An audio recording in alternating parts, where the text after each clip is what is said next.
Child tragedy in Overtown. A 10-year-old boy is being called the youngest victim of Florida's opioid crisis. He collapsed and died after a day at the community swimming pool. So how did this happen?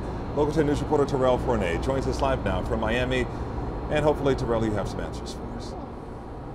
Well, Calvin, this opioid problem is only getting worse. We've learned that someone dies of an overdose once every 2 hours, and this time it claimed the life of a 10-year-old boy. Investigators here at the Miami-Dade State Attorney's Office say that this boy came from a clean home and may have even mistakenly come into contact with this deadly drug. Alton Banks was a normal 10-year-old boy who enjoyed playing outdoors. And on one Friday afternoon last month, Alton went to a nearby pool with friends. We're jumping in, and then he swallowed water. Then he went home. Sometime between that pool visit and the 2-block walk home, the 10-year-old came into contact with fentanyl, a drug 80 times more potent than heroin. Neighbors remember that day well. Normal. Like he just got out of the pool. Like he was coming home to probably bathe or whatever. When he came home, they say he was throwing up, and he went to bed. Yeah. About an hour later, that's when I seen all the polices and the yellow tape. Paramedics rushed Alton to the hospital where he was pronounced dead.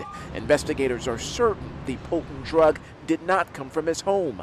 At this point, we have every reason to believe that their preliminary findings are that it was a mixture of heroin and fentanyl that killed this little boy. We don't know where he got it. Overtown, where the boy lived, has become the epicenter of the state's opioid crisis. We've profiled the epidemic in the past and the use of Narcan by rescuers to counter the drug's effect.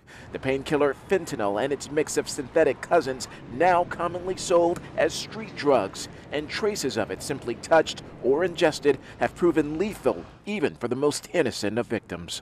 Where did he get it from? Who gave it to him? I don't know how a little kid would get in contact with something like that. He was only 10 years old. I'm totally in shock.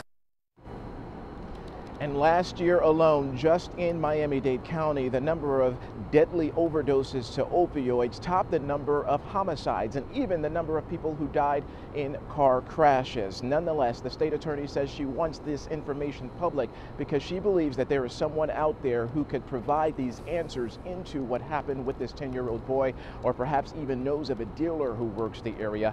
The City of Miami Police Department is the investigative entity. Everything is still under investigation tonight. We are live in Miami. I'm Terrell Fournette, Local 10 News.